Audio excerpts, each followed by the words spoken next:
مرنے کے بعد انسان کی روح کہاں جاتی ہے؟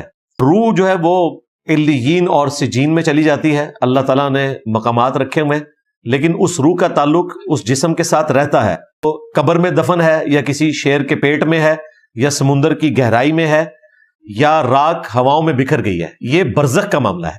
وَمِن وَرَائِهِمْ بَرْزَخٌ إِلَى يَوْمِ يُبْعَثُونَ. ان کے مرنے سے لے کر قیامت کے دن تک ان سین بیریئر ہے برزخ.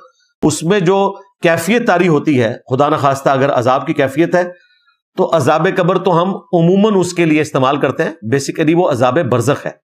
وہ مٹی کی ڈھیری میں بھی ہو سکتا ہے، جو سمندر میں غرق ہوا اس کے لیے وہ قبر ہے، جو شیر کے پیٹ میں چلا گیا اس کے لیے وہ قبر ہے، اور جو ہواؤں میں بکھر گیا ایئر کریش میں اس کے لیے وہ قبر ہے. تو اس کو اس دنیا کے ساتھ آپ نے کمپیئر نہیں کرنا کہ ہم قبر کھودیں اور ہمیں عذاب قبر نظر آ رہے. وہ آپ کو نظر نہیں آئے گا بھائی، بالکل نظر نہیں آئے گا. جس طرح ایک شخص جب سویا ہوا کوئی ڈراؤنا خواب دیکھ رہا ہوتا ہے، وہ خواب وہ شخص دیکھ رہا ہوتا ہے، باہر کھڑا ہوا بندہ اس کی اس کیفیت کو آبزرو نہیں کر سکتا. یہ اس فزیکل فینومینا آف نیچر کی چیز ہی نہیں ہے. اللہ کے پاس روحیں چلی جاتی ہیں اور اس کا جسم سے جو تعلق ہے وہ برزخی ہے.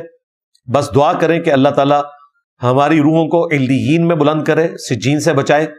باقی مسئلہ نمبر 117A اور B، یہ عذاب قبر سے متعلق قرآن پاک کی آیات اور 17 صحیح الاسناد احادیث، اور نیک بندے کی روح کس طرح قبض ہوتی ہے، کتنے پروٹوکول کے ساتھ فرشتے اس کو لے کر جاتے ہیں، اور بدکار کی روح کس طریقے سے قبض ہوتی ہے، یہ ساری تفصیلات میں نے اس لیکچر میں بتائی ہیں جو 2 نشستوں میں ہے، 117A اور 117B.